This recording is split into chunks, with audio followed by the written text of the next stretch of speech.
حقیقی سکون صرف اس وقت ملتا ہے جب آپ تنہائی میں خدا سے لو لگاتے ہیں۔ کنواں کھودنے والا کنویں میں جا گرتے ہیں۔ کوئی برا آدمی سزا پائے بغیر نہیں رہتا اور اچھائی جزا پائے بغیر نہیں ہوتی۔ حق پر یقین رکھو اور باقی جو ہوتا ہے ہونے دو۔ اے انسان، ہر راز کسی نہ کسی وقت کو ظاہر ہو کر رہتا ہے، اس لیے بدی کا بیج نہ بو کیونکہ وہ ضرور اگے گا۔ غمگین نہ ہو، جو بھی تو کھو دیتا ہے اسے کسی نہ کسی اور نعمت کی صورت میں واپس پا لیتا ہے۔ کوئی معاملہ جلد بازی میں نہ کرے۔ حدیث شریف میں ہے، توکل کرنا اللہ کی جانب سے ہے اور جلد بازی شیطان کی جانب سے ہے۔ کتے کو بھی لقمہ ڈالو تو وہ بھی کھانے سے پہلے سونگھتا ہے۔ اسی طرح ہمیں عقل کے ذریعے ہر بات کو پرکھ لینا چاہیے۔ خدا کو یہ قدرت حاصل ہے کہ ایک لمحہ میں سینکڑوں انسان پیدا کر دے، لیکن اس کا عمل بتدریج ہوتا ہے۔ اللہ کے عمل میں ایستگی انسانوں کی تعلیم کے لیے ہے، وہ بھی اپنے کاموں میں یہی طریقہ استعمال کرے۔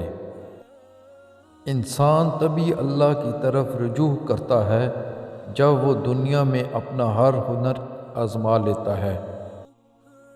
تیری داڑھی تمہارے بعد پیدا ہوئی مگر سفید ہو گئی، لیکن تو ابھی تک ویسے کا ویسا کالا ہے۔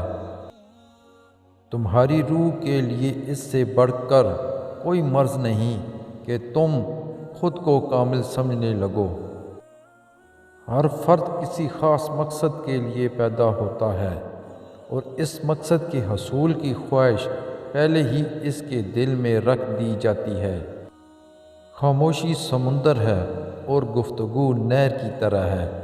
تجھے سمندر تلاش کر رہا ہے، تو نہر کی تلاش نہ کر۔ جب انسان کی آنکھوں سے آنسو بہتے ہیں تو اس پر رب کی رحمت برستی ہے۔ اگر تم عظمت کی بلندیوں کو چھونا چاہتے ہو تو اپنے دل میں انسانیت کے لیے نفرت کی بجائے محبت آباد کرو۔ جب آپ کو پروں کے ساتھ پیدا کیا گیا ہے تو پھر ساری زندگی رینگنے کو ترجیح کیوں دیتے ہو؟ کسی نے مولانا جلال الدین رومی سے پوچھا، دنیا کیا ہے؟ فرمایا، ہر وہ چیز دنیا ہے جو تمہیں اللہ سے دور کر دے۔